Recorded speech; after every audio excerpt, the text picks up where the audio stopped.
Okay, greetings everyone from everywhere. So I see a few people in the chat, and I'm assuming there's a few other people out there too. So yes, it's Christmas Eve here as well. Someone in Tassie, and getting close to Christmas for those of you who celebrate it. So happy Christmas to everyone.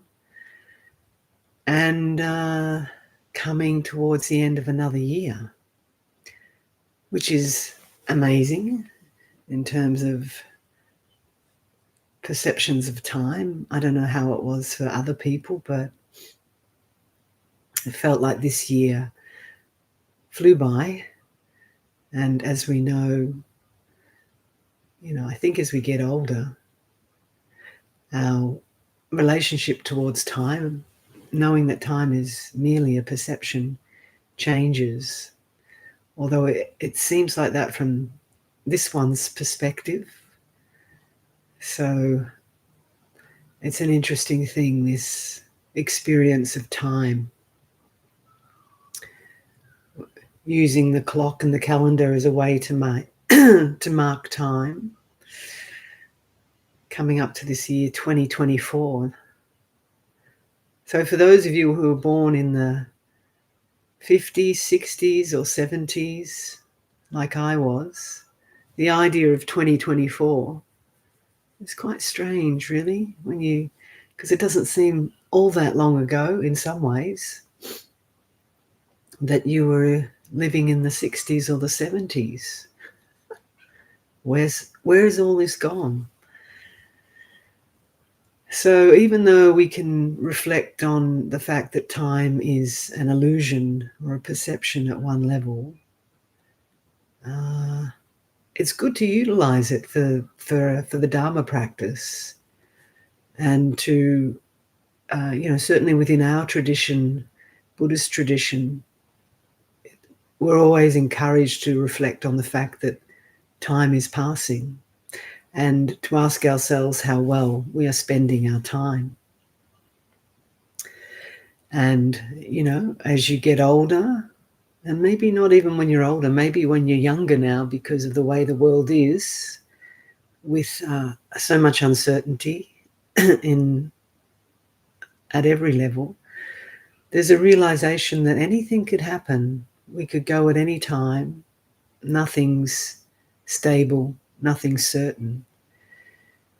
And this isn't to be morbid, and it's also not necessarily a morbid, depressing contemplation. It's actually the Dharma, the truth writ large. And we live in a time where that truth of uncertainty and instability is very clear, and how things can just change so quickly in people's lives. So knowing this, and knowing that we are part of this field of uncertainty, the encouragement is to, when we reflect on it, it encourages us to wake up right now to the fact that what are we doing with our time? How are we spending it? Are we just wasting it with useless pursuits, frivolous pursuits, or holding on to stuff that's petty and causing us and others to suffer? So this is where reflection on time passing is really helpful. And, the reality that our death is approaching, this death of the body is inevitable. And with each passing year, we get closer to our death. If we go in the way we'd like to plan it, into old age. And as we know, that plans don't always go according to our wishes. So 2023 is coming to an end. Another year has passed. How well are we spending our time? And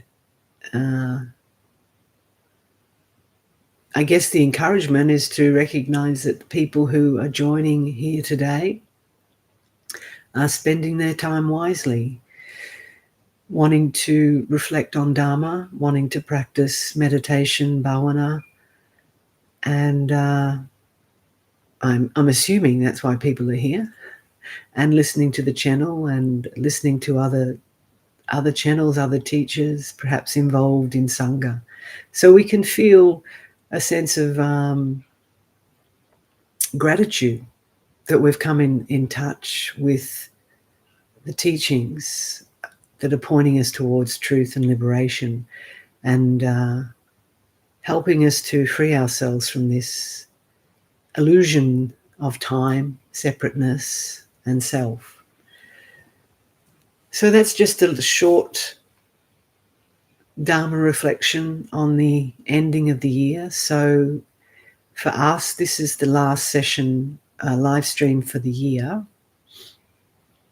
And we're going to take a break for January.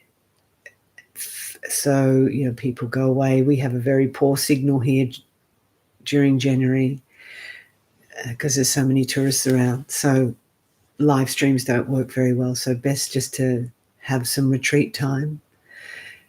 And we will start back again in February. So I'll say this at the beginning in case people don't go to the end of the questions. But in February, and we'll announce this, put this on our both our website and on the YouTube channel, we thought we'd offer a one-day online meditation retreat. So that will be on Sunday, the 11th of February. And we'll put all those details up in terms of the schedule and the time. And for some people, joining live for that on day-long retreat will be possible. For others, the times are a bit too unfriendly, so you can always do that retreat after it's posted.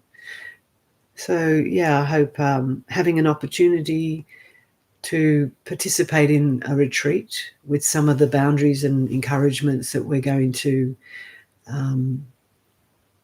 suggest will be a good opportunity for those who've never done a retreat and who perhaps can't get to a retreat. So, and then as we head into 2024, we'll continue these live streams in different formats and perhaps offer some new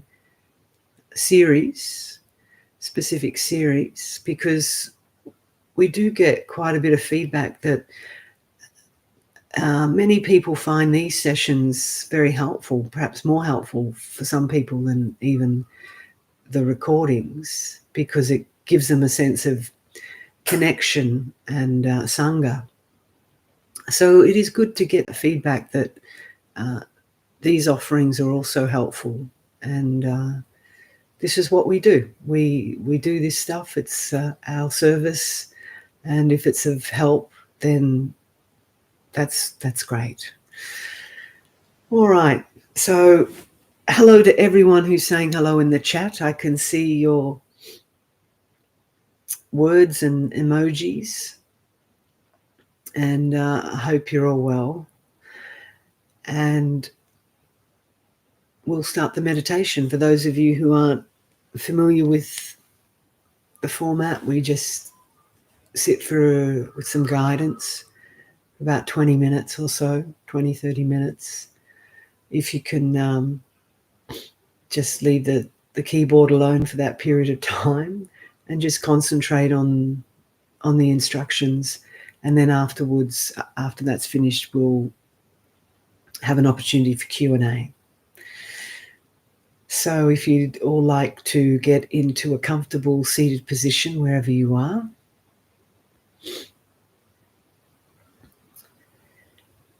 and even if you can't sit comfortably cross-legged on the floor, just find some other seating that supports you and keeps your back upright.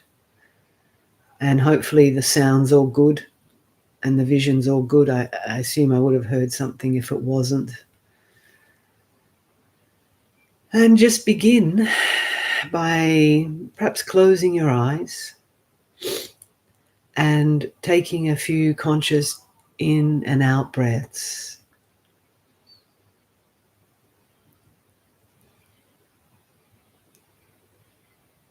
And make them deep. Breathe deeply into your belly, into your abdomen.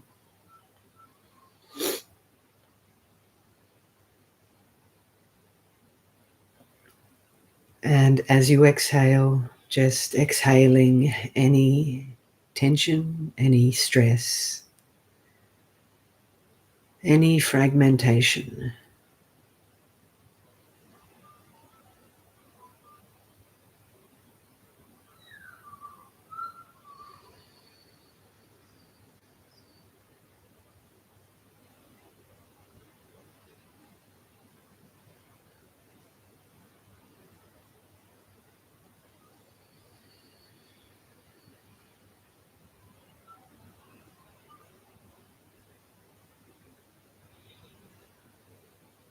And simply allowing yourself to arrive in this moment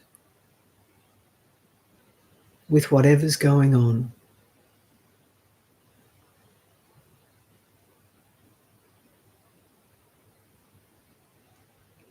As we turn the attention within, we're not looking to control anything. We're not hoping for an ideal state. We're just opening to whatever is happening for us right now.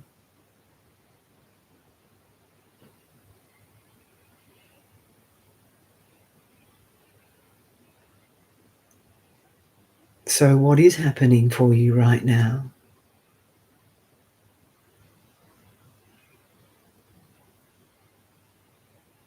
What's happening with your body? Can you even feel your body, bodily sensations? Can you arrive into your body with full awareness?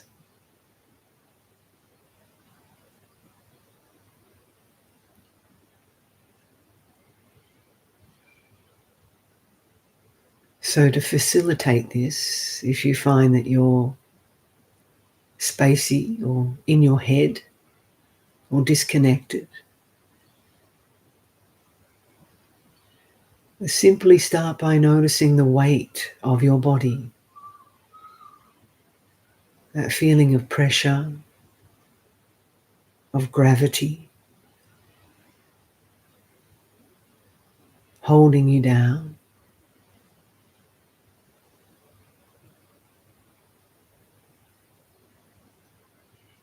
And notice as soon as you turn your attention to that sensation, you become grounded, earthed.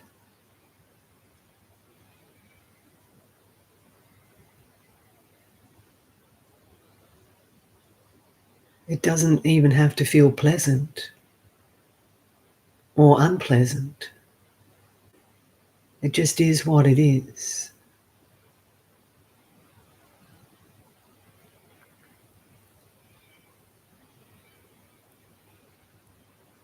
That feeling of solidity, that is the bodily experience.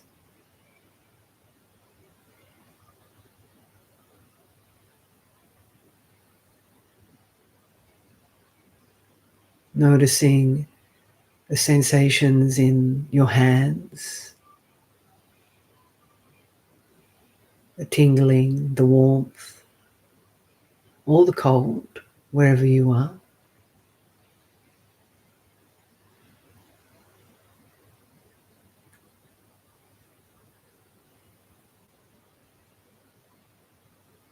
And whatever sensations there are in the feet, the soles of the feet.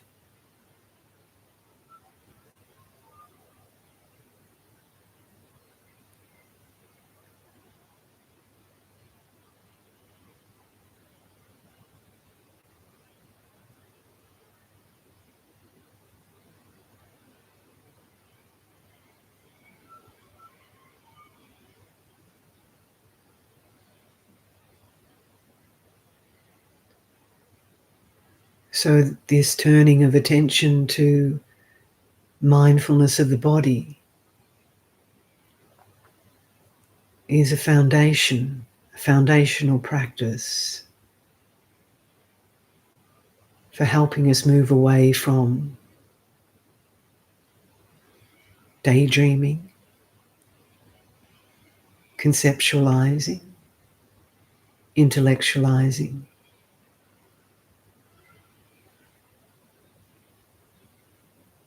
ruminating.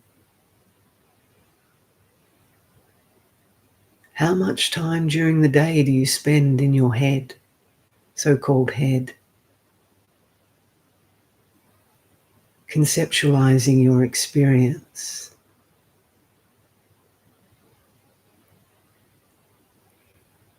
fantasizing about the future,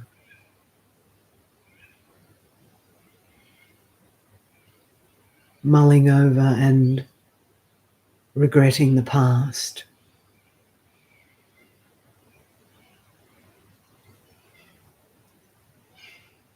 and losing all awareness of the present moment?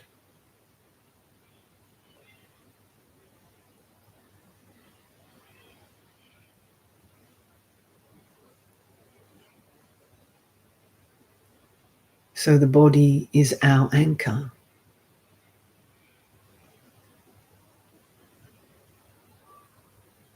The breath is our anchor.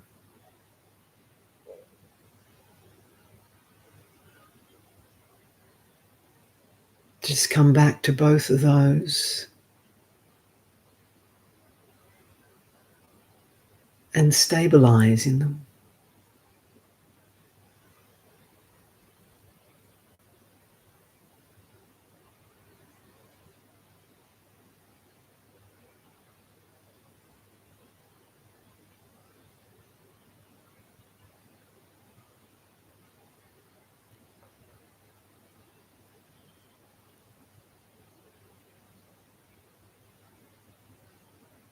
Whatever thoughts are running in the mind, don't control them.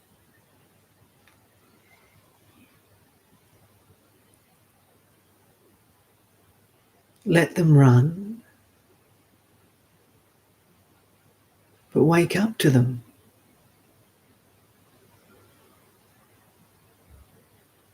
And as soon as you wake up to them, they stop running.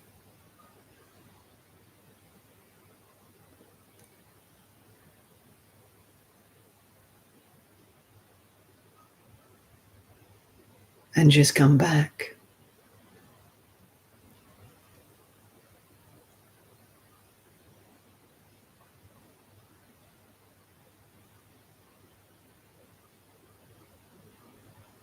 To the simplicity of this moment.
Sounds come and go. Thoughts come and go. Feelings and emotions come and go.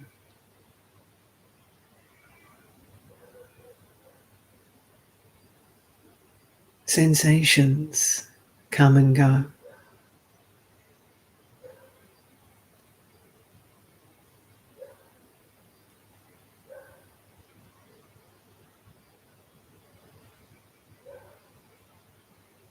Simply recognize that these sorts of experiences have been coming and going your whole life.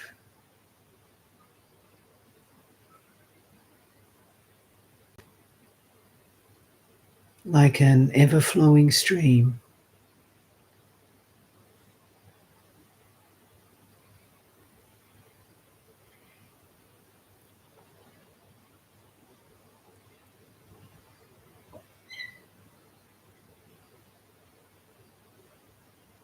Nothing is stagnant.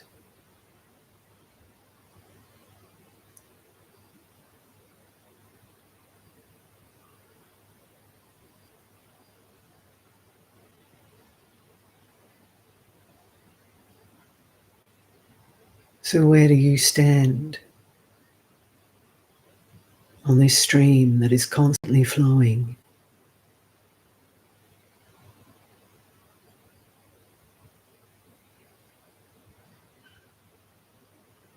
You can think back to the year that you were born, working out how many years you've lived in this body.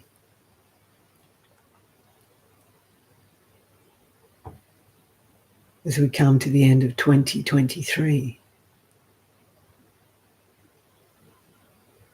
has anything ever stayed the same?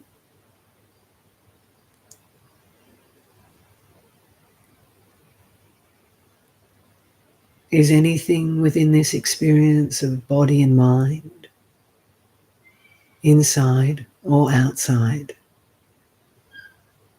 stable, reliable,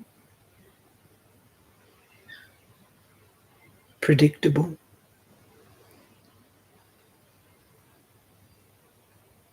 Or certain?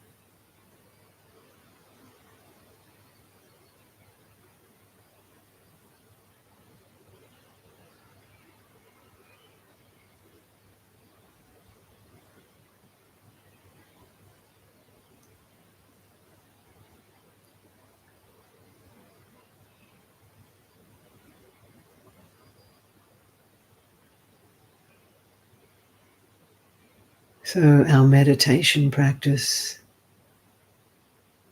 reveals the insight, the truth, that nothing is ever the same.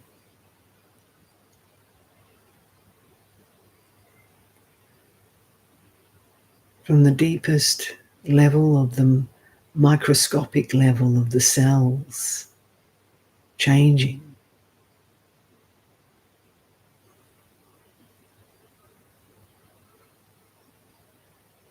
to the macro level of this planet, of this world, constantly changing.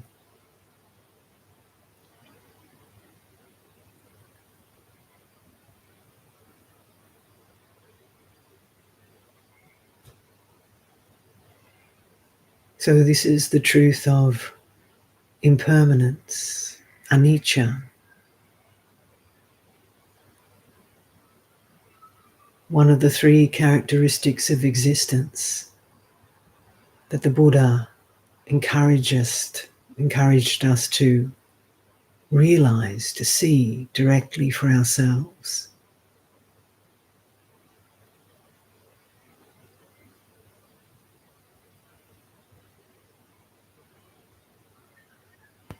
And you might think it's obvious.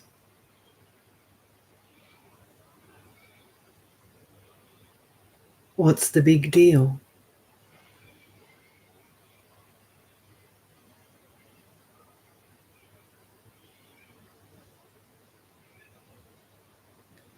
But the truth is that most of us don't really know this, because we identify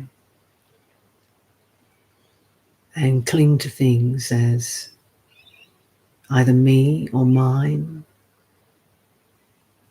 or this idea that things won't change, that we can control things. And when they change,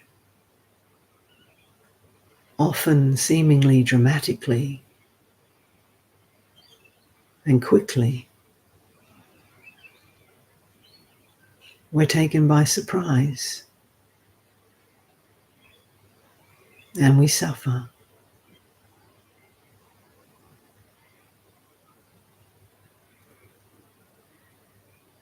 But this has always been the truth.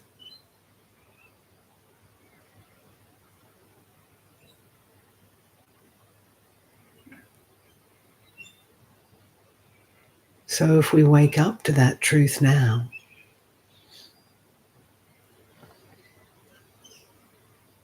in a very real, embodied way, not just intellectually,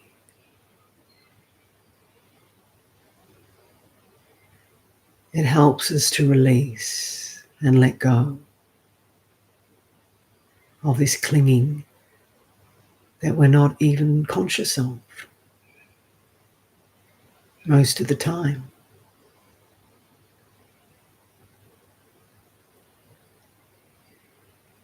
These assumptions that we're not even aware of.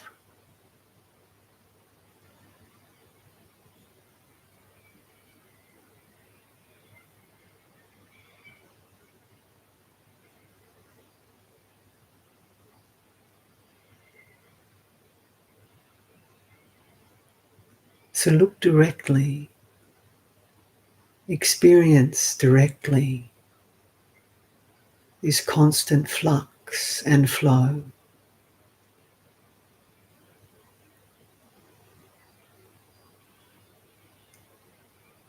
At all the sense doors and within the 5 khandhas themselves of feeling, perception, thought, consciousness,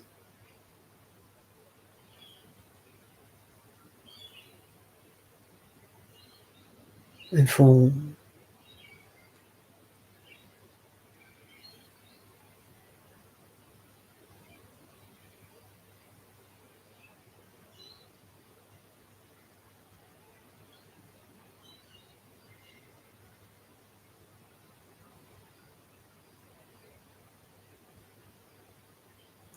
They all have the same nature of impermanence.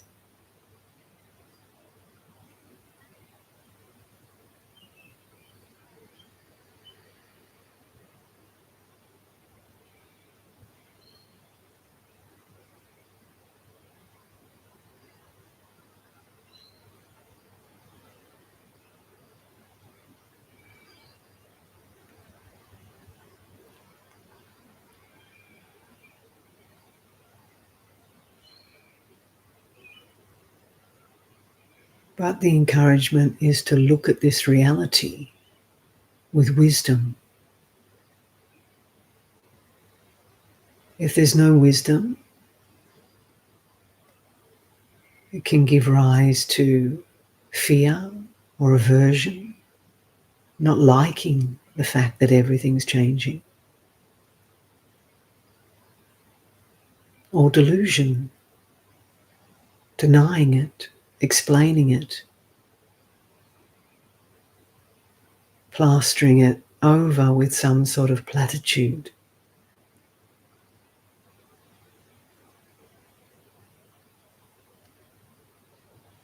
But then when there's real wisdom, when we look directly at impermanence, there's equanimity and a coolness.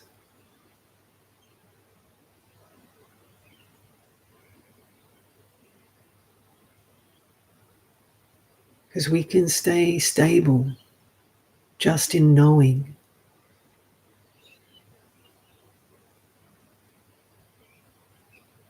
not in a self or a higher self who's knowing, not in some idea of me being special and unique, just in knowing without adding anything to the knowing.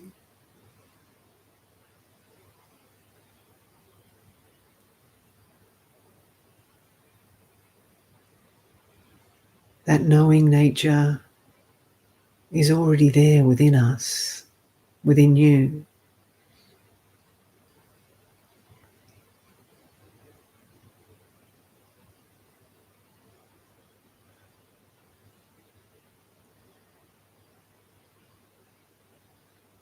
And not as a thing.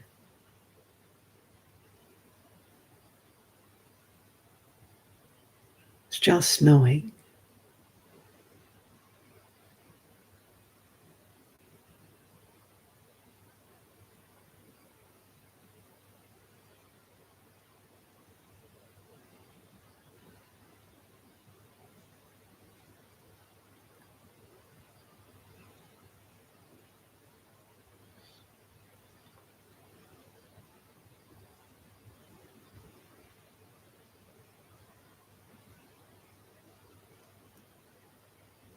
So get to know this knowing.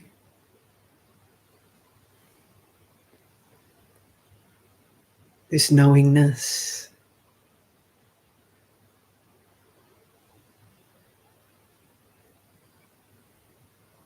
And see how that can be your anchor in the port of this storm of constant change and instability.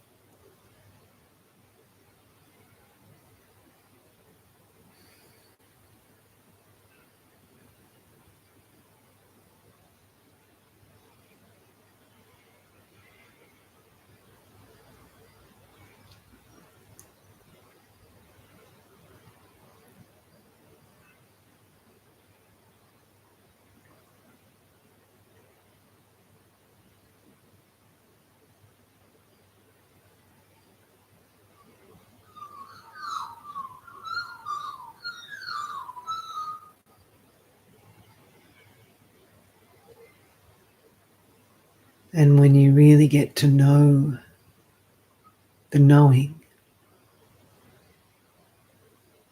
and abide in it, you see how peaceful it is, how calming it is.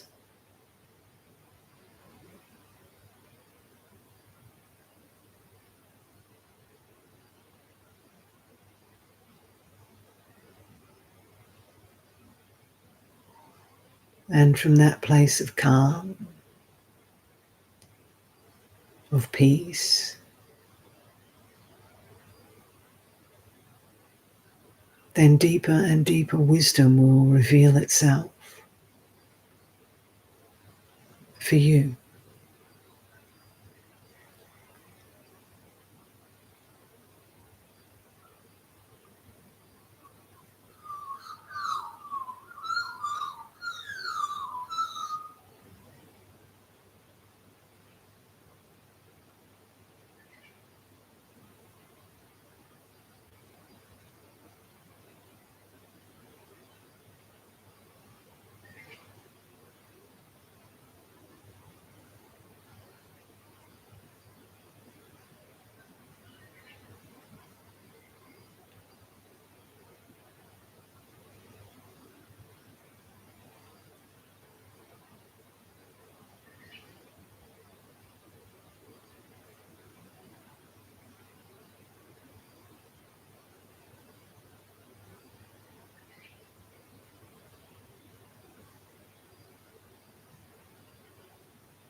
So when you feel ready, just gently and slowly come out from the meditation. And if there's any questions that have arisen from that meditation, please feel free to ask or share. Or any reflections and questions on impermanence, which was clearly the theme that arose from that.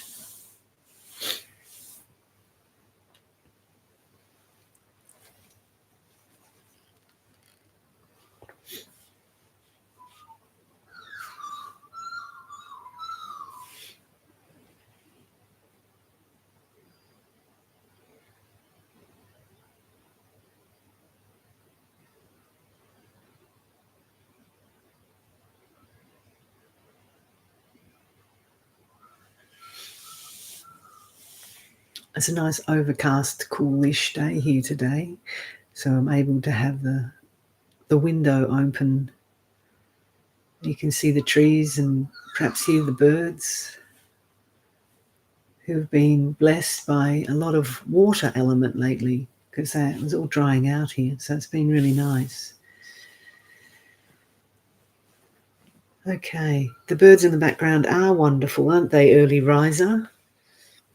I assume an early riser is someone who likes to get up and hear the birds in the morning. Best time.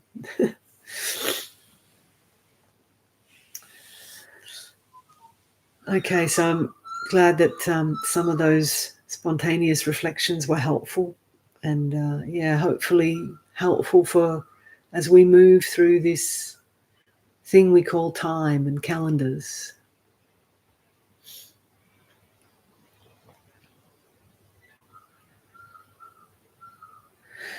So someone's reflected on how to handle all the chaos in the US, to ignore it or pay close attention, or to see the good. And it's a good question or reflection. I'm not sure if it's a question or a reflection, but anyone going to speak to it, because yes, there's a lot of chaos in the US, but there's a lot of chaos everywhere. Seems to be focused on the US because I think that's where the news comes from, dominates the world.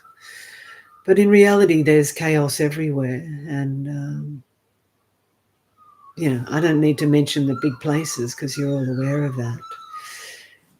And it's a good question. I mean, if you think about the chaos that's out there when you read the papers, or if you're unfortunate or enough to watch images on the TV or whatever people watch. We don't have a TV, so I'm happy not to see constant images of blood, guts and suffering and war and bravado, etc. It is important, I think, to know what's going on in the world at one level. But it's also really important not to get overwhelmed and drown in it and lost in it. So how much attention we pay to world events, this is where we've got to use our own wisdom and recognize that we're just spending inordinate amounts of time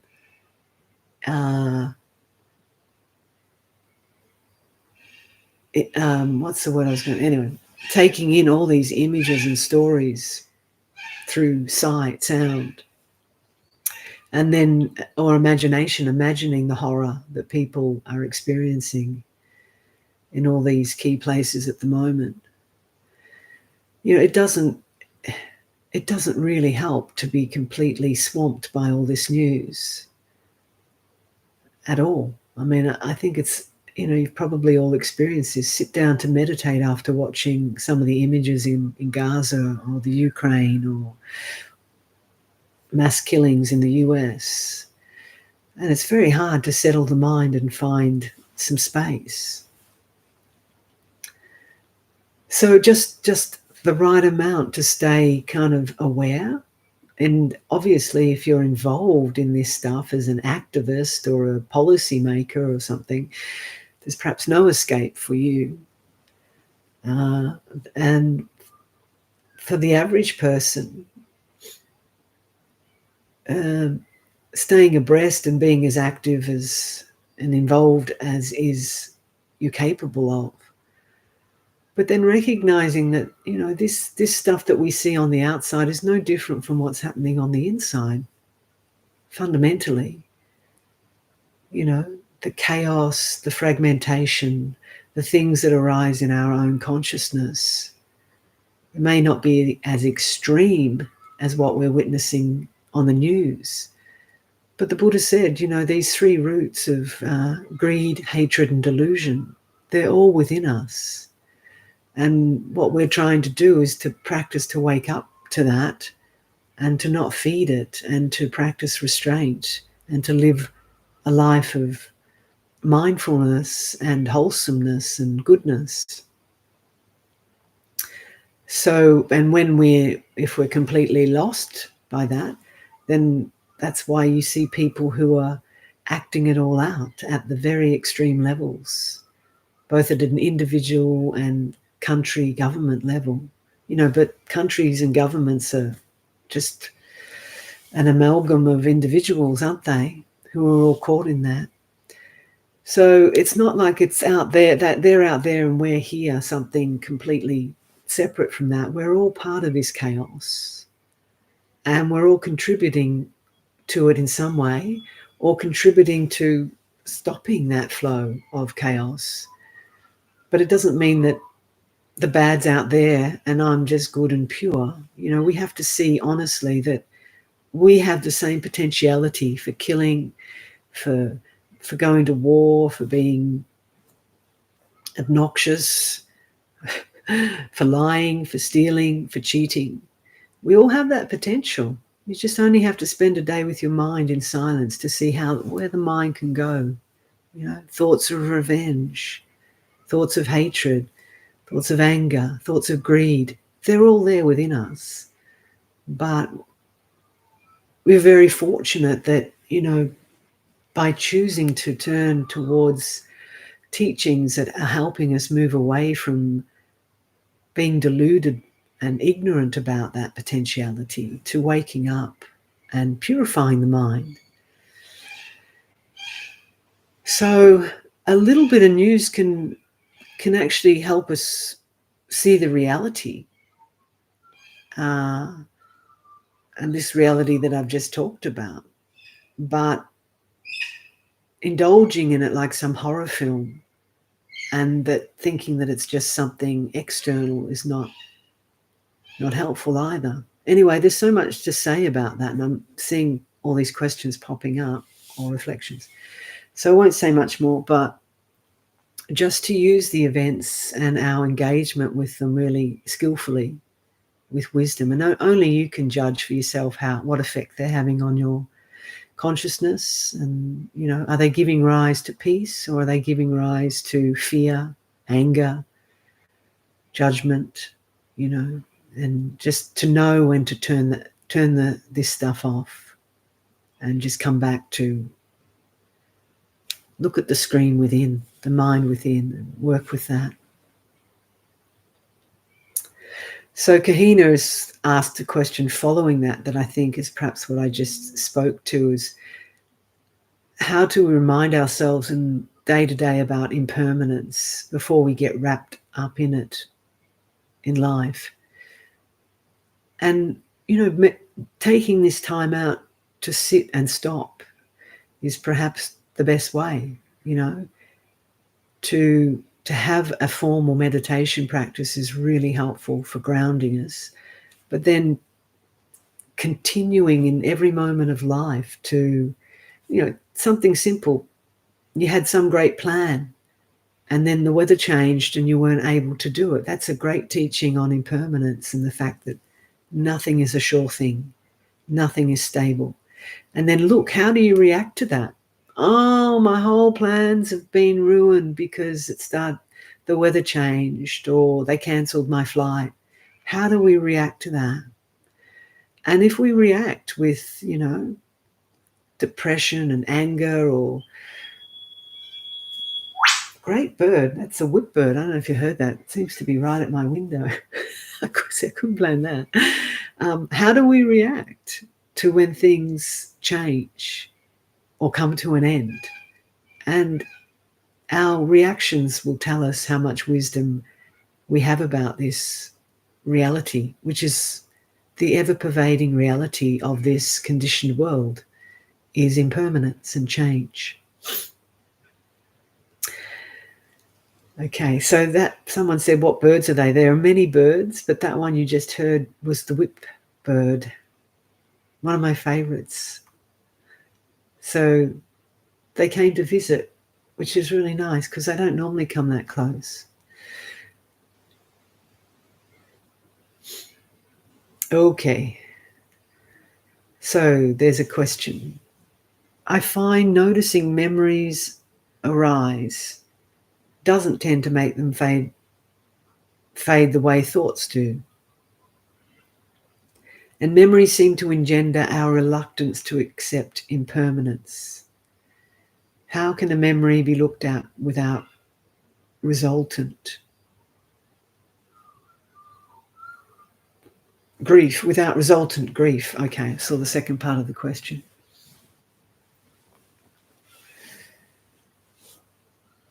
So it's a big question, but to give a kind of simple answer, just noticing the fact that you've noticed that when you have memories, you're saying that they engender a reluctance to accept impermanence, but it's the not accepting impermanence that creates the grief in itself, you see. It's not, we can't, it's not about, you should accept impermanence or you shouldn't believe this teaching of impermanence. Impermanence is just the fact of life. The fact of life that when we're born, we're going to die. And no one likes that. But it's actually the only guaranteed reality. As Woody Allen said, the only two certainties in life are death and taxes. And even taxes aren't guaranteed for some people or some countries, are they? But death of the body is. So when you see that grief comes up, it's just to look at that to say, well, yeah, I'm not really accepting or understanding this one reality of life, very true reality of life, that things are impermanent. But the Buddha also, there were three parts to these three characteristics. There's the impermanence, the anicca aspect of life. It's the certain fact of life. But the other fact of life that we don't see is the anatta, the not self nature. So what happens when we have these memories of the past and then feel sad, grief-stricken, and find it hard to accept? It's because we haven't seen through anatta.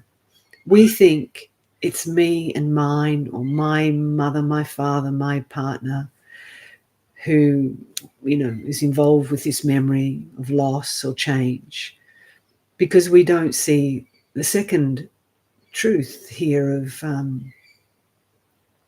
the not self nature of all conditioned things. And when we don't see that, then it gives rise to what's called suffering or dukkha, right? Which, you've kind of outlined it there in your question. The resultant grief is the dukkha, the suffering that arises when we don't understand impermanence and not self. So I encourage you to look at these three characteristics and to get a model in your head, perhaps read something about it. And the Buddha's paradigm is very simple. And then to look within how these things happen. And what you're also mentioning here connects to the Four Noble Truths, the truth of suffering. The suffering in life, one of the key things is the fact that things change all the time. They don't go the way we want them to, and they're not permanent. And then when we pick them up as me and mine, because we don't see the truth of not self, then that is the second noble truth, the cause of suffering. is that identification of things as permanent and as a me, as a self, right? So the whole path to come out of that is part of those Four Noble Truths. So look more and more into those things, because they're not going to change. There's always going to be impermanence. Non-self nature is the nature of reality. So that's not going to change either. But what can change is, as you say, well, firstly, your understanding of these things and your acceptance. But with understanding comes acceptance. So you've got to go deeper and deeper into these truths. And they're not truths that the Buddha made up or created as a Buddhist paradigm. They're just truths of life in this conditioned realm. And when we refuse to understand them or look into them and accept them, then that's how suffering arises. For all of us, I'm not just saying for you, you know. But your question kind of formats it quite nicely with those, almost like the Four Noble Truths. There is suffering. There is the cause of suffering. And the way to come out of that is to see into those causes.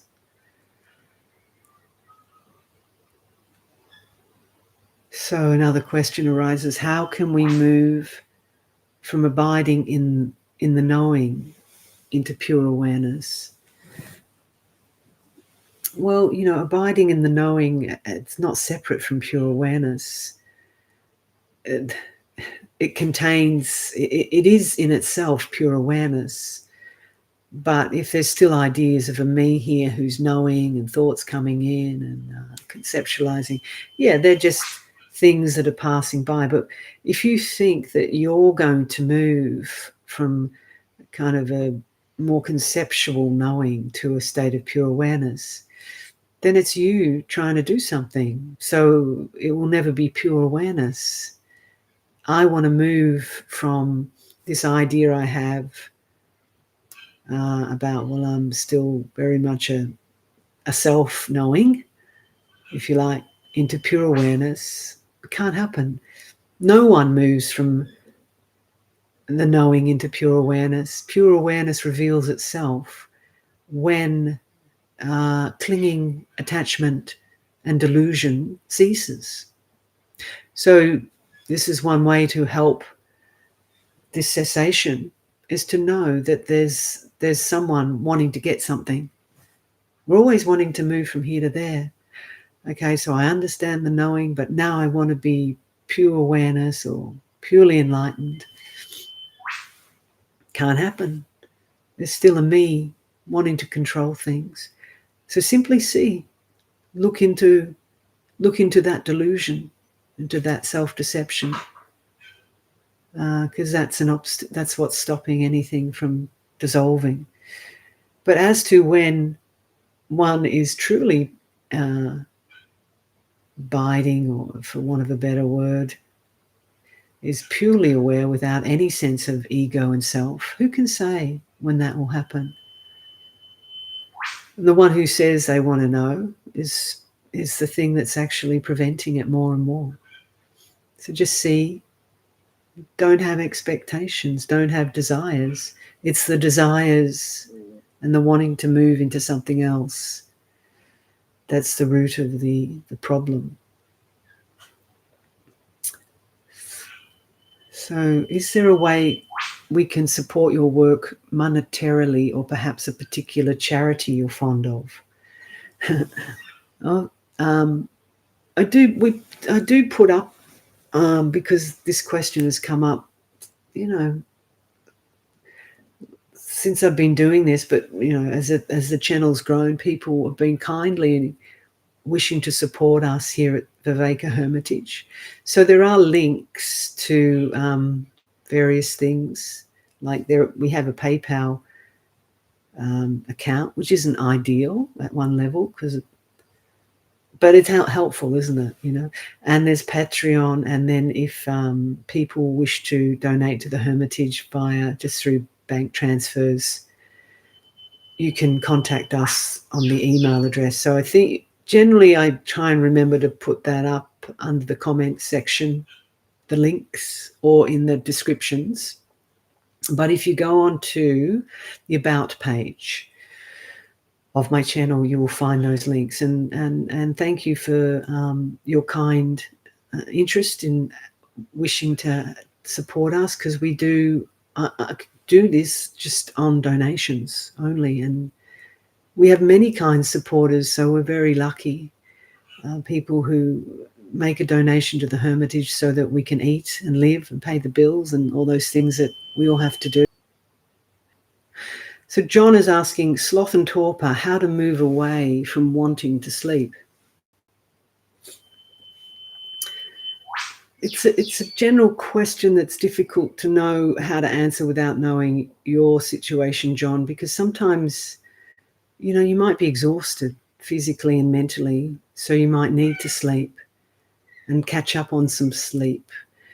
But if you have had enough sleep and rest, and you just find that it's becoming a habit that you are seeing arises within meditation all the time, you're just kind of nodding off. Firstly, it's good. I mean, you're recognizing perhaps that this is an issue. And often the sloth and torpor comes up as a way of avoiding looking at what's there under the surface. So we fall asleep to it. So a couple of very practical strategies would be to just stand up, do some standing meditation, do some walking meditation, sit with the eyes open or gazing, you know.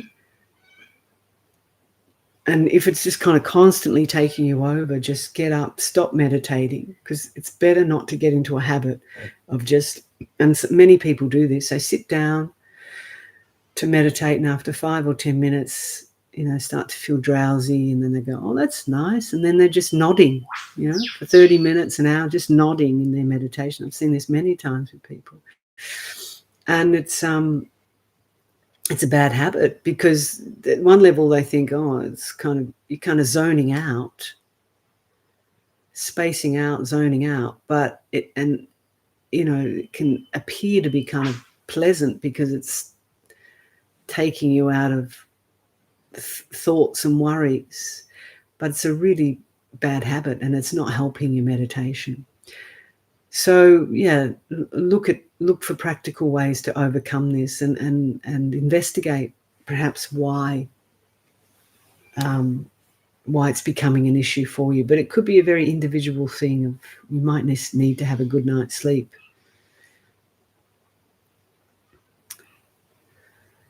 So James says, I was very touched by a post entitled Finding God Amidst the Hell. I don't know what that is. I didn't write it, but it sounds interesting.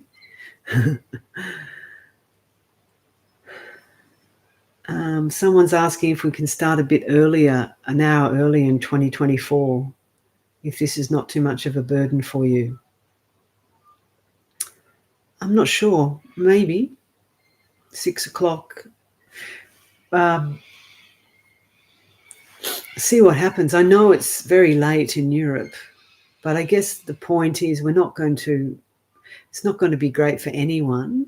So can't really cater to one or two people. But the idea is that we put this out and it's in the archive. Many people, I think most people, watch it once it's happened. So I guess we like to feel that we're live there, in real time live, but it's not possible for everyone. So I have to speak to Jatindra. I know that 7 o'clock seemed to work quite well for her. So Slim Dusty. Slim Dusty. So he must be Australian. He was a country singer. And Slim Dusty's been thinking about impermanence a lot. So I'm glad that resonated for you, Slim.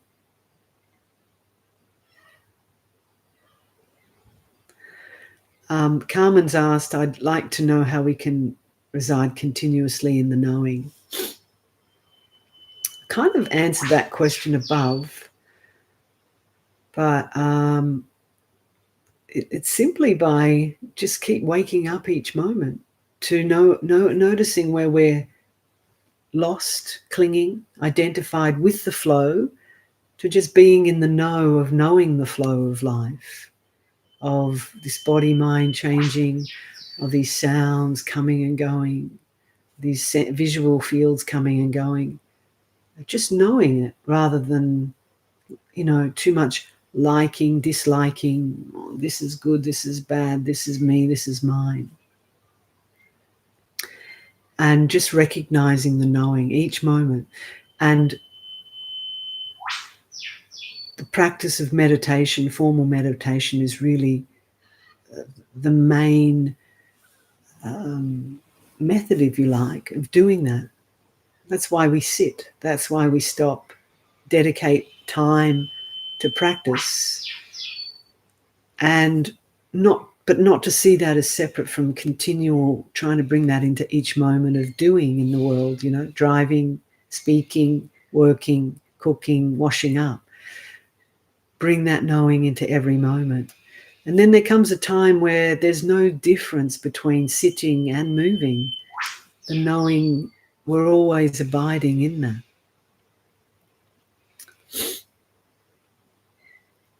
Okay. So yes, it's always been chaos, but we're seeing it more. Yeah, so it's an interesting time. I think it's, the advent of constant information on the phones, the media. We're constantly fed with what's going on. So perhaps there's more that the perception of chaos and change and intensity is just entering our consciousness more in terms of what's out there. But it's always been chaotic in here too. Okay, so everything is impermanent. Spirit is one and unchanging. Yeah, and we can sort of say spirit is one and unchanging, but do we realize that, or is it just a nice idea? Until we fully realize it and, realize that there's no one who is unchanging. There's just the unchanging. So we've got to move away from kind of having too many fancy ideas that the masters say, which sound good, to recognizing it ourselves and recognizing when we're just living in nice ideas. But it's all right. You start with that and then realize that. Is the essential love this energy field that feels like a loving beingness that maybe some people call God, the same energy like the bodhicitta in the Buddhist tradition? I know that's just words. And I was going to say the same thing. Yeah, that's just words. And they're words, different words for different traditions at different times that come out of different people's mouths. But just because the Buddha said, realize nibbana, or a Christian mystic realized God, called that unchanging reality God, it doesn't help us. We can write it all down and subscribe to the view, and it makes us feel good for a while. But we have to realize this unchanging truth for ourselves. You might come up with a whole new word for it too, just to add to the complexity and the library of spiritual jargon. But the encouragement is to stop calling it anything, the masters had to communicate, so they used words that were part of their tradition, part of their lexicon, and made sense to people. And then what happens is that all these traditions come together now, don't they, more and more, as the world gets smaller with global communication, and start arguing and saying, oh, they don't have the truth. They call it the self. We've got the truth. We call it not self. And someone says, no, it's God. And they say, oh, but we don't believe in God, so you can't. No, it's the soul. No, there is no soul. Oh, it's just words, and then, so it's best to not even go there, just Go here. Don't go into the field of words too much. I mean, obviously I'm putting words up there, but most of the words are telling you to let go of the words anyway, aren't they? So you use the raft, as the Buddha said, but when you've reached the other shore, you let go of the raft. So the words are rafts. Whatever tradition that you feel that you can relate to, the words are helpful, stick with that. If you don't like the Buddhist words, don't worry. If you don't like the Christian words, don't worry about them. But don't start, because this is a human thing, isn't it? That we have to feel better than the others. If I'm right and they're right, they can't both be right, so they must be wrong.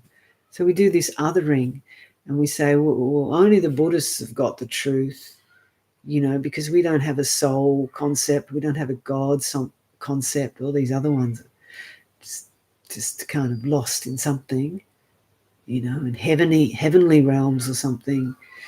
And they just want to argue. So I'm talking about my own tradition, and then this tradition will argue with another Buddhist tradition and saying, oh, this is not what the Buddha said. And it's just nonsense. No one's seeing what they're doing, And we have to just look at our own aversion and judgment. And that's where the Dharma is, to wake up and see words are just words, just like everything else streaming through our experience. They come and go. They're not real. They're not solid substance. And find that isn't part of that conditioned realm. And then don't give it a word. Don't give it a label, because that's where the trouble starts.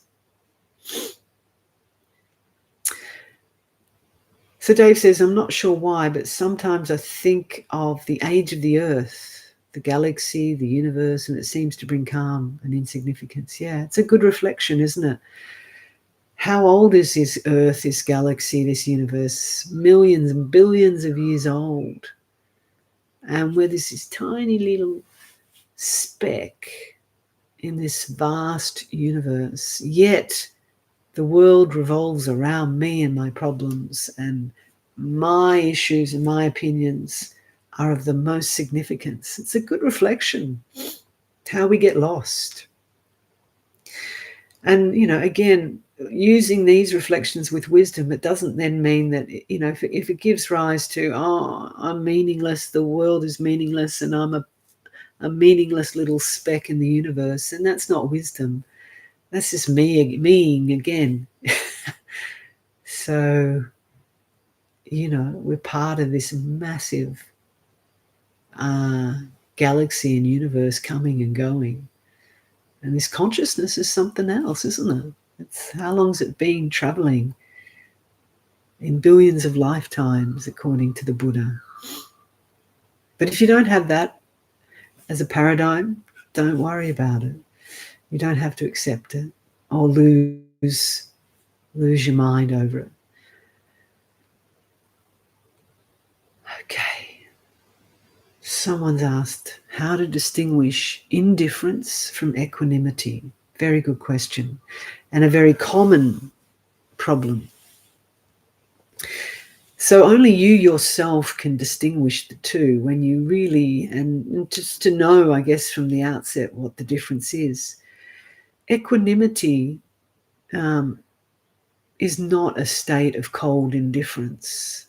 Equanimity actually contains deep compassion, openness, loving kindness. It's all part of that true equanimity. So someone is never, if someone really is in a state of pure equanimity, it doesn't mean that other things are absent. It's not just equanimity and nothing else. Pure equanimity brings with it those other, what's called the four boundless states, the four Brahma Viharas. They tend to all coalesce together. So where there is pure equanimity, there will be metta, loving kindness, compassion, and sympathetic joy. Right? Indifference is a state of emotional detachment, and often means that one doesn't care. It's not true equanimity if you don't care or have compassion for yourself or for others. And often it's just a conceptual state, well, I figured out there's no self and the earth is billions of years old. I'm going to die and so's everyone else. Therefore, nothing matters. And when you die, nothing happens. Some sort of idea you have. And because of that idea, which is probably quite nihilistic, one develops a feeling of indifference, of coldness, and then one will act from that. And even if one doesn't act overtly, there'll be an air, a vibe of don't bother me, and I won't bother you. So, they're the kind of explanations of the two, and only you can know within yourself what's really going on. But equanimity will bring joy as well, and peace. Indifference, it might be helpful sometimes so that you don't get swamped by emotions. It might just be a coping strategy. But if you're stuck in indifference, life is going to be a bit grey, not full of joy. So, but only you can know for yourself what your emotional landscape is like. And see if there is this cold indifference, what story you're telling yourself, what view of the world you're holding. So Amanda's got some similar bird calls down her way, which is lovely. Maybe they're talking to each other, Amanda, appearing and disappearing. So we don't mind the sounds of the birds coming and going, do we? But other things we mind. We don't like them to come, we don't like them to go. Okay, there seems to be a lot of questions and I've lost my space.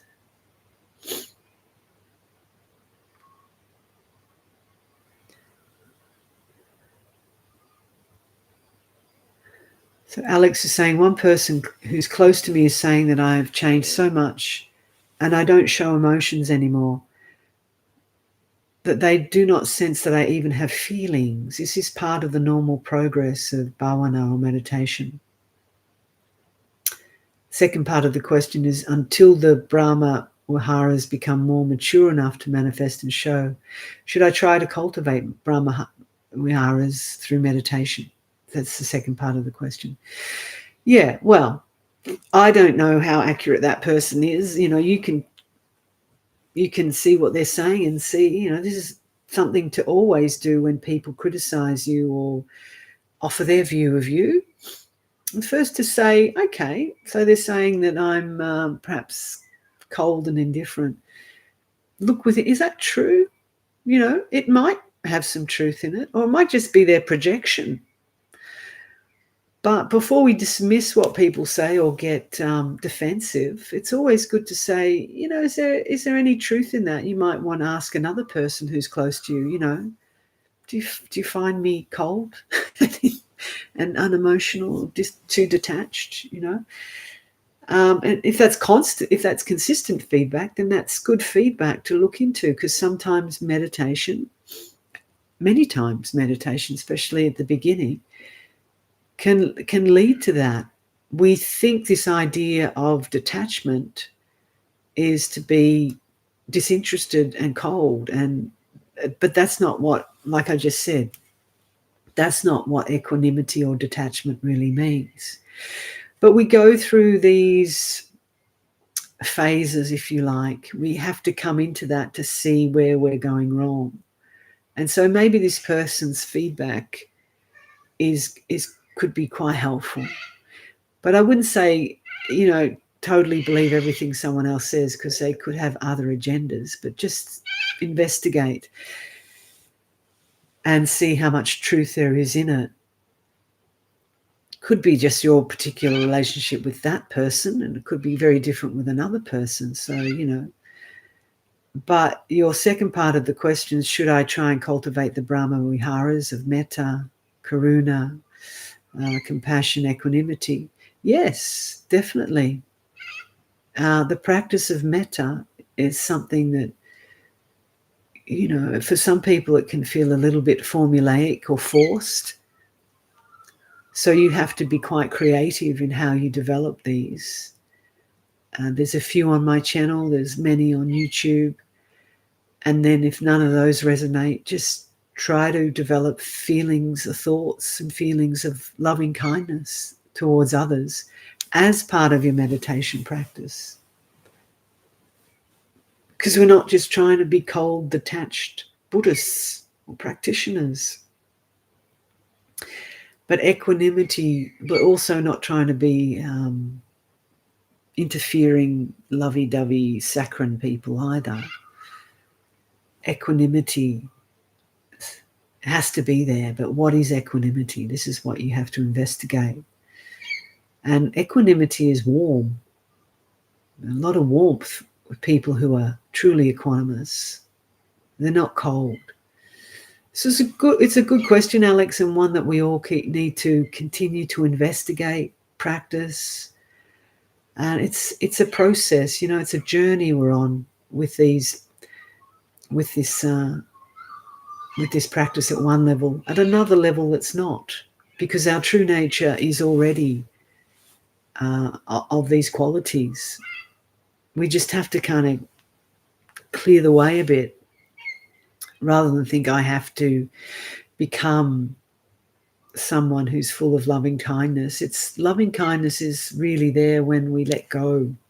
That's the other thing. Don't think too much about always creating and manufacturing. I mean, the practices are there as practices to develop at one level, but at another level, they're really just there to clear the muck. So if you change your perspective more to, okay, my nature is of metta, loving kindness and equanimity. How do I come to see that and be that, what I already am? And use the practices as a way of opening up to that, rather than manufacturing something that you think you don't have, because we do have it. Okay, so Tim found the session helpful. I'm happy, Tim, that it was helpful for you. Julian has asked, how can one maintain the desire to practice while facing intense and disrupting illness? Well, Julian, to just share with you something, your intense and disrupting illness is your practice. Again, change your perspective. This, without wanting to sound trite, the intense and disrupting illness is the gift of practice, because there's nowhere to go when you're intense and sick. All you can do is be with it, and to utilize it, though, to wake up, rather than think, oh, if only my sickness and pain wasn't there, I could practice. It is the practice, and it's a powerful practice. There's a couple of really good teachings from Upasika Key and Ajahn Chah in my both two playlists, the Theravadan playlist and the Death and Dying. So there's one where she's talking to someone who is, and I'm not saying you're dying, but she was dying, and I mean you are dying, but she's facing into a lot of pain and imminent death. And Upasika Key, who was a female practitioner in Thailand, very, very highly realized, gives her this amazing teaching on her dying bed, on her deathbed. So please go and listen to that, Julian. I think you might find that really helpful for how she encouraged this woman to take up these conditions, these circumstances, and see them as a gift. You're not as petty and as frivolous when we're facing into intense pain and sickness. We can't escape it. So it can really wake us up to the nature of this body and mind. Okay, so I think I answered your question, Alex, about that earlier.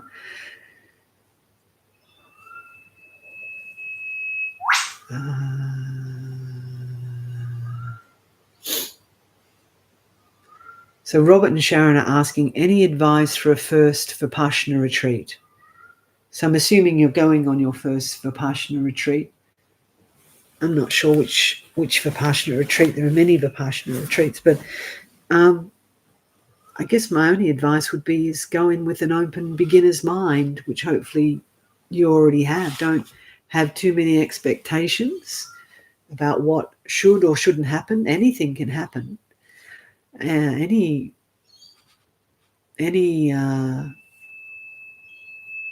insights can develop, come up. A lot of discomfort in the body. Perhaps be prepared for that if there's long periods of sitting. And the only thing I would say is be gentle, be kind, be gentle to yourself if you can. And even if the organisation isn't kind and gentle to you, the organisers, be kind and gentle to yourself, and don't push yourself too hard. Okay, thank you, Mariam, for your lovely note below Robert and Sharon's. Ingela says, if we are that, and it's here now to just be that. Okay? Yeah, just be that. Just be here now.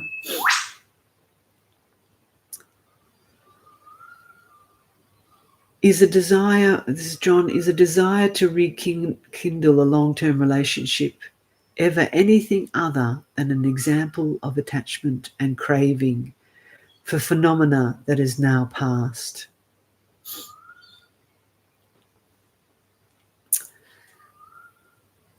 Probably. I don't want to make a judgment call about that, but I guess the key thing is that, is there suffering over this? If this person has said, I don't want anything ever to do with you again, and it's been acrimonious, and you're pining for this relationship that never can be again because they've set the boundaries, and you're suffering, then yeah, it is an attachment, and you're the one that's suffering over it. But if it's a possibility of rebuilding a friendship or something like that, just, it could be a nice way of connecting again. I don't know. It's just everyone's got so many different complexities within this. But the key thing, I suppose, if there is attachment and craving for something, and we're constantly spending our time imagining what might be, but which is not, then we're wasting our time in fantasies. And if we're suffering, that is attachment and craving, and we're just bringing this suffering on ourselves. So the key thing is, if there's a wanting things to be other than they are, or wanting them not to be the way they are now, yes, that is attachment and craving and will give rise to suffering. Then that's not a judgment, that's just a reality, isn't it? So to see that within yourself.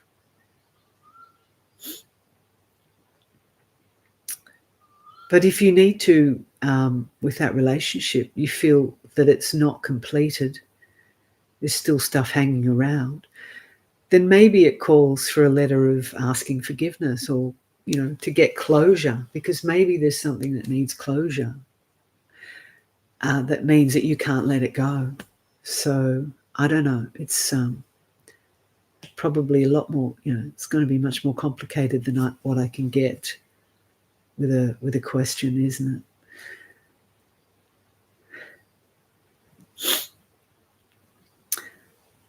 question below that is, I've been meditating for a while now. There's so much pain in my legs and lower back. Is this normal? It is a bit normal. I don't know how old you are. But even young people, if they're sitting for long periods of time, they're still going to get pain, and depends on your particular body. If you have particular things going on in your body, we're all so different with our bodies. But the encouragement is, like I said before, with any retreat or practice, is not to push yourself unnecessarily and to punish your body. So but it's also good not to just go, well, I'm not going to sit anymore. I'm just going to lie down every time I meditate and fall asleep. It's to just, it's the middle way here. So try and sit for a while. Pain will come because that's the nature of the body. The body is a pain body. There's pain there. Even the most comfortable position in bed, if you stay in there for 2 days, it'll be excruciatingly painful after a while,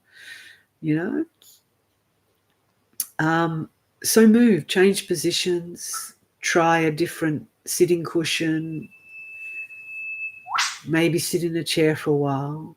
But it is a bit normal because it's normal for the body to be painful. Bodies are painful.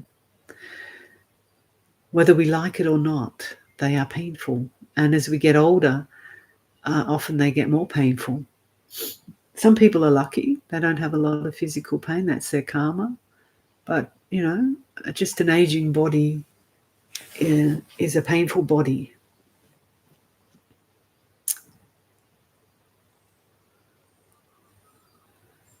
I think Dave's question is the not-self nature of all conditioned things. Not understanding that. Well, that's kind of a key teaching in Buddhism, but not just in Buddhism, in all the spiritual teachings. And it's one to look into, Dave, or just listen and be patient, listen to teachings that I've read, or investigate that conceptually first and then bring it into your practice.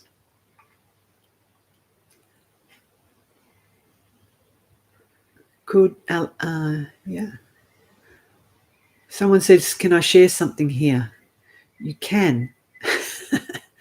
And it's probably dropped below, so I may get to it. I think I'm going to have to plug in a minute.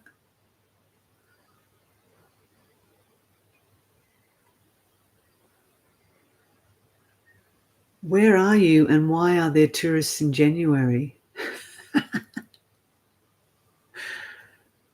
Well, I think there's tourists, certainly in Australia there's a lot of tourists because it's summer. I don't know, it's funny. All right. So someone above us said, how can we see anatta, not self? Can you speak more about it? How can we see things and situations as me and mine? What? Hang on. It's sort of, how can we see situations as me and mine? I think you mean, how can we see things as not me, not mine, and how to disidentify, please? Well, this is the practice each moment.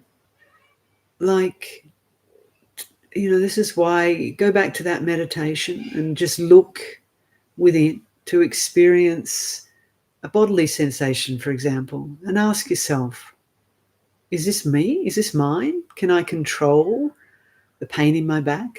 Can I control the sensations in my legs? You can move and it changes, but can you say, body, do what I like, always feel good and light, never get sick, because you are me and I am you. The body is clearly doesn't belong to us. We have no real control over it. We didn't even say, some people might have other ideas about this, but we didn't determine how it was going to be born. It was born, came out of the womb all by itself, and then it starts to do its own thing. It has its own intelligence, if you like. but it's not a self. So just start with the body, start with the breath. Is the breath you? We don't even have to consciously breathe. The body breathes for us. So is the breath mine? What about the thoughts? Can you control your next thought? Where did that come from? Who thought that? So we have no control. It just, it's all part of the conditioned process. And then we don't want to think that. We don't want to think that way. That's an awful thought. Where did that come from? Not me, not mine. And then we feel so bad. Oh, I don't want to feel this way.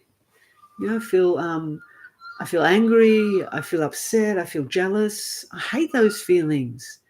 Yeah, you have no control over them. They're not yours. They don't belong to you. You can't control them. They're all coming from different factors, causes and conditions. So just start with that. Just your immediate experience of thoughts, feelings, emotions. The sounds, do I have control? It's not my environment. I can't control it. The weather does what it wants. There's nothing here. And the birds, there's no bird going, right, I'm going to sing now. That's the curl bird. We call it the curl bird. He's not saying, I'm going to sing in the next minute. It's just nature. And I'm going to make another sound. No, it's just all happening without an individual separate entity called the curl bird who has a name and an address. It's just happening. Everything's just happening without a separate, discrete entity making anything happen. I'm talking now. I have no idea what the next word's going to be that's going to come out of my mouth. It just comes. Is it me talking? Am I in control of what's happening? No. Where's it all coming from? No idea. It's just coming. Okay. So just start at the very basics of, wow, there's no one driver of this bus. Ajahn Brahm, I think, has a nice metaphor. Well, at least I heard it from him, but he probably got it from someone else. We all do. Of the driverless bus. So to recognize that there's no one driving this bus. It's just, everything's just happening. Going through life, things are changing. Weather patterns, emotions, thoughts, events. Sleeping, waking, eating, shitting, doing this, the body doing its own thing, getting sick, coughing up phlegm. So no control over anything. It's all just happening. So that's, if it's the driverless bus, he encourages us to just sit, take our seat as a passenger, shut up, and sit and watch, right? And trust that the driverless bus knows where it's going. It's nature. Don't interfere. Doesn't mean you don't do anything, but recognize that when anything happens, it's coming from the same not self nature. It's all just happening. So be the knowing, which is what I mentioned in that meditation. Just be the silent witness.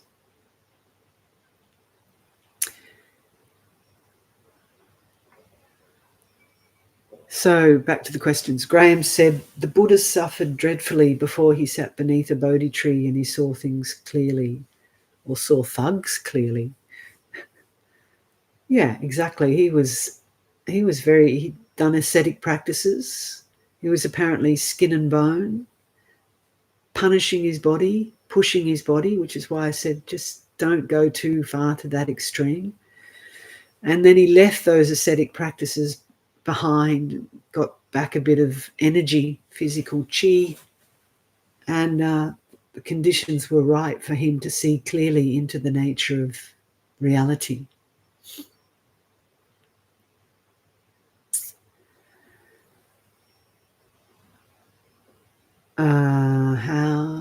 How to heal guilt with setting boundaries, please? It's a big question. I don't think I can really just talk to that in a glib way, because I think it's something that needs a lot more processing. But without context, it's it's not really the right place to be able to say something that might be the wrong thing to say. So I'll just skip that one. How do you think, or do you think there's a contradiction between this concept of not self and the Hindu concept of Atman? This is what I was saying before. They're all just words and concepts trying to help people see things, using different models. But if you really go into the concept of Atman, it's, it's not a fixed, changing sense of self that we've developed in our heads. So, yeah, there's certainly contradictions on the page, but the realization there's no contradiction. Graham's kind of said the same thing underneath and responded to someone above. I think Graham's answering everyone's questions. Thanks, Graham. Doing my work. Okay, and so there's another Graham. There's two Grahams. Thanks, Grahams. It's a day of Grahams. What does Graham mean, I wonder? And you're welcome, Joseph, from wherever you are. The soft butter technique, that's a good one, yeah. That's a nice one for bringing us back, bringing the energy down from the head into the body and grounding us. That whipbird's having a lovely time outside my window. They obviously want to be heard.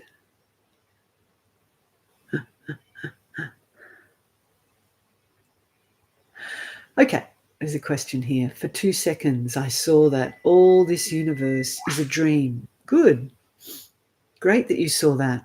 Doesn't matter how long one sees into the nature and fabric of this universe. It's a waking up. It changes you forever.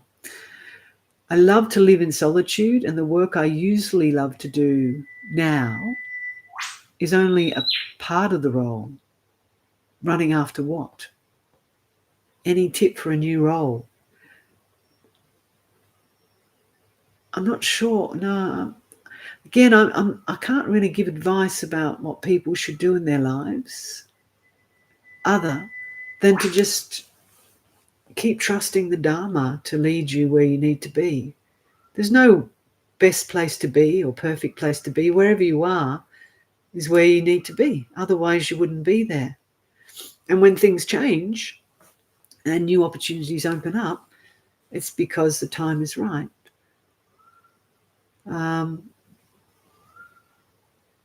So just keep investigating and coming back and practicing, and things will become clearer, and there'll be less resistance or less wanting things to be other than they are, and they naturally change. So there's a few, I think that question from James is not finished. Okay.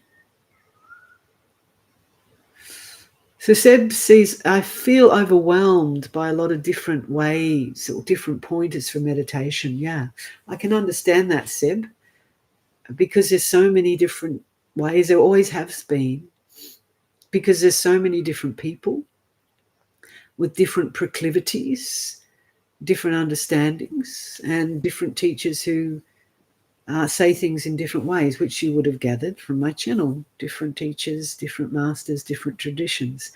But if you're feeling overwhelmed by, this is sort of like a smorgasbord of spiritual pointers, what do?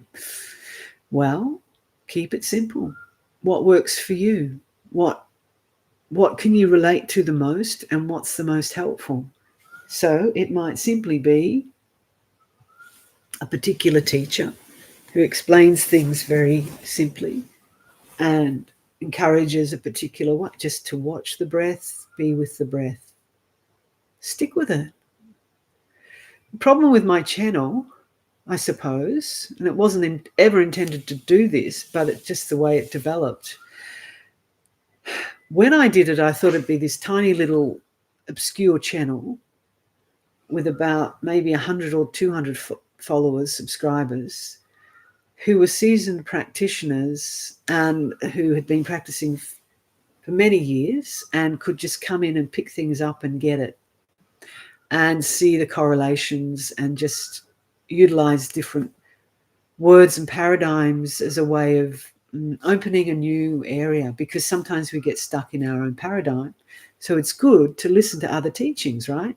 But when you're starting out, if you haven't got really solid foundations and done the work in your own, for want of a better word, tradition or practice, and you're just exposed to all this thing, it's just like, what? Too much. And I'm confused.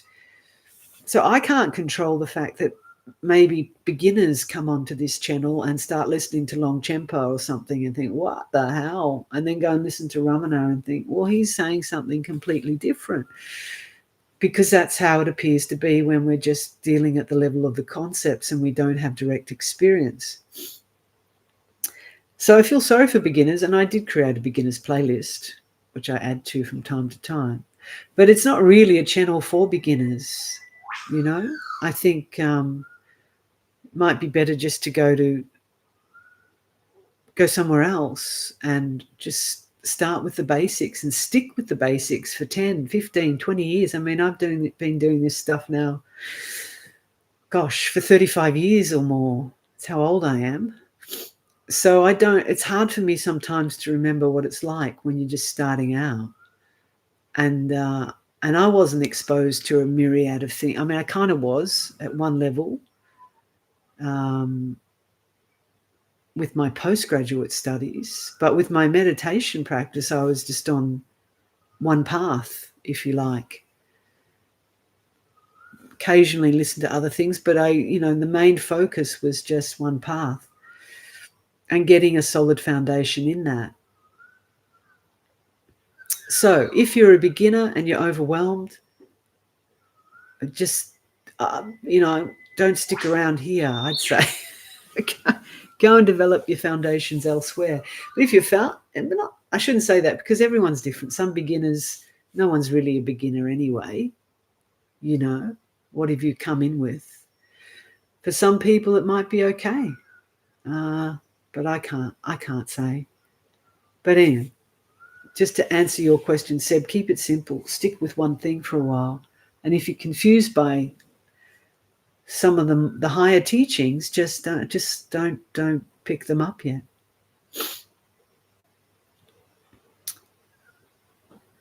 And Dave is using the meditations to fall asleep, help you fall asleep. That's fine. That's fine too. They'll go in subliminally. They're kind of not so much intended for that, but they do work quite well that way with the music and my soporific voice. It puts me to sleep too sometimes. I try and stay awake within the sleep. Okay, so Ben has asked a basic question. It's coming up to 9, so I might just take a few more questions and I'll have to leave it there for this year. But Ben has asked, across the many scriptures and many inspirations you've explored, what's the one simplest practice that reconnects you to the holy self?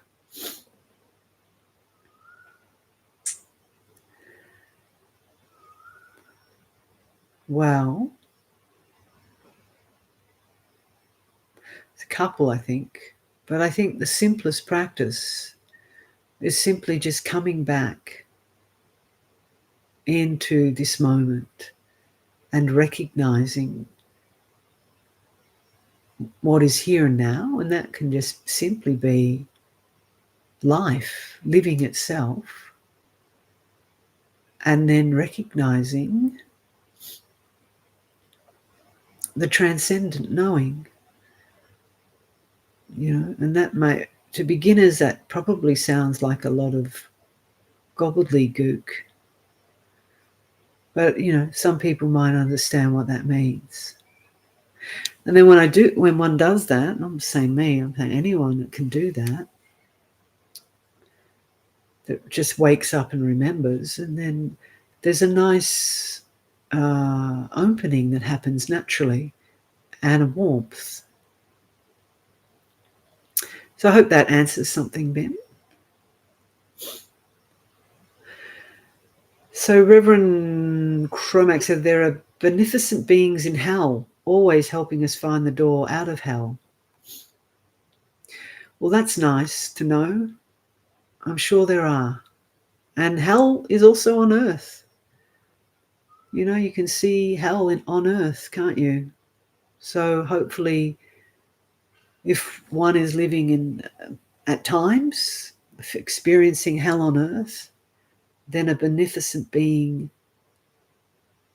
you trust that the help is there. Yeah, but I've certainly experienced that, so I understand where you're coming from. So someone loves Ryakan's poems, yeah, which I have another one ready to share. Simplicity, playing innocently. I love the poems of the Zen masters, and particularly him. So in the new year, I will share a very simple poem reading of Raikan's. Okay, so Slim Dusty is a Kiwi stealing an Aussie name. So you obviously liked Slim Dusty.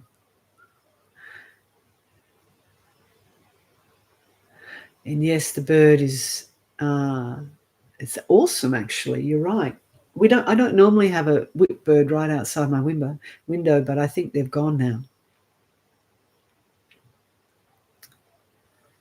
Maybe just one or two more questions and we'll wind it up for the year, and I'll just recap what I said at the beginning for those who didn't join till later. But there's one question saying, I'm coming to the conclusion that AI, I think you mean, yeah, AI, will have a more Buddhist view on humanity. They won't have a concept of God or death or prayer. I'm not sure Buddha's concept on humanity is bereft of certainly it's not bereft of concepts of death and prayer. Death is probably more of a Buddhist concept than anything else. The reality of impermanence, of death and dying and waking up to that. And prayer or mantra is paramount to Buddhist practice at one level, and certainly different Buddhist practice. It's front and center. And, you know, the concept of God is just the concept that we talked about. So it depends how you define God. And, you know, some people understand that this concept of God is just the deathless. So anyway, who knows what AI is going to do? It'll do what it'll do. We don't have to worry. So Michelle says, who is Longchen Rabjang? Your readings of him has changed me. I would encourage you to investigate who Longchen Rabjang is, one of the greatest masters in the Nyingma tradition. And there is a biography of him out there. So Google can answer your questions in great detail. And to read more about him and his teachings is definitely life-changing.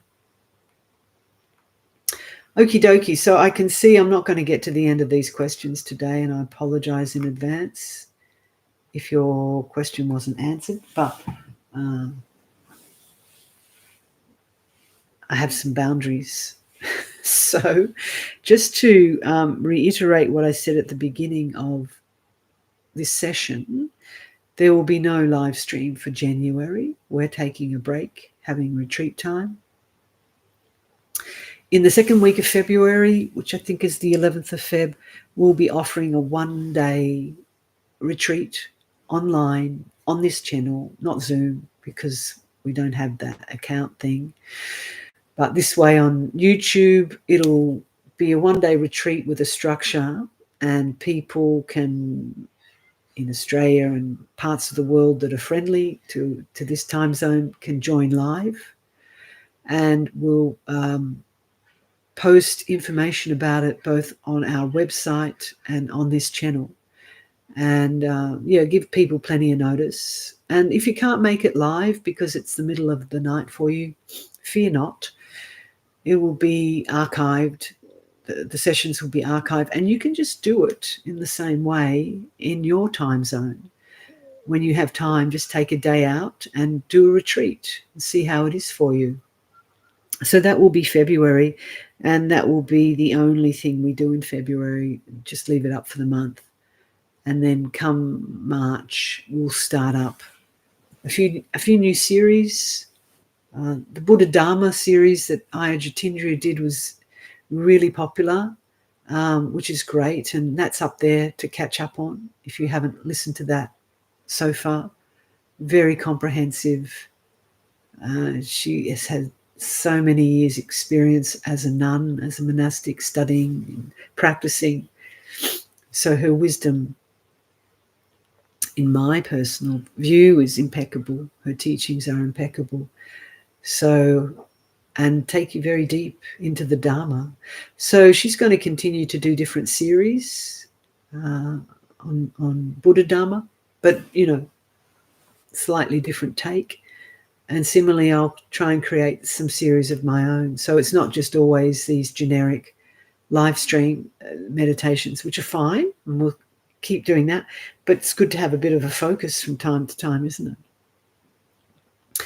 Okay, everyone. Well, I hope that Santa brings you much peace and joy in the form of an empty present, so that you can experience a lot of equanimity and metta, loving kindness, compassion towards the situation you find yourself in, towards the situation that others find themselves in, and that the Dharma continues to grow and blossom in your heart going into 2024. And that, we stay connected this way, and that they're helpful. I'm happy if they're helpful. We keep doing it if it's helpful, if it feels right, which it still feels pretty good. So have a lovely Christmas wherever you are, if you celebrate it. And if you don't, just enjoy the fact that the world kind of goes crazy for a while with activity and then somehow quietens down. I always find January a little quiet and spacious in terms of movement.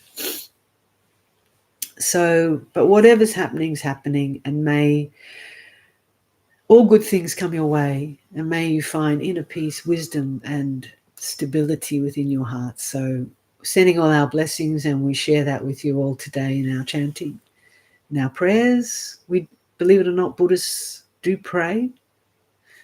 We may not call it prayer, we call it chanting, visualizations, mantras. It's all the same thing. It's prayer, which means we're just trying to tune into the heart and share out from the heart those qualities that we're all seeking, but really just rediscovering. So take care, everyone. Sending lots of hearts back to you too, as I see them floating up on the comments thing. And what else to say? Nothing to say. That's the nice thing. Really, there's nothing to say. Maybe the whipbird can say something. It's gone. I think they're gone. Okay, whip away. See you. I'm going to end the stream now. Ciao.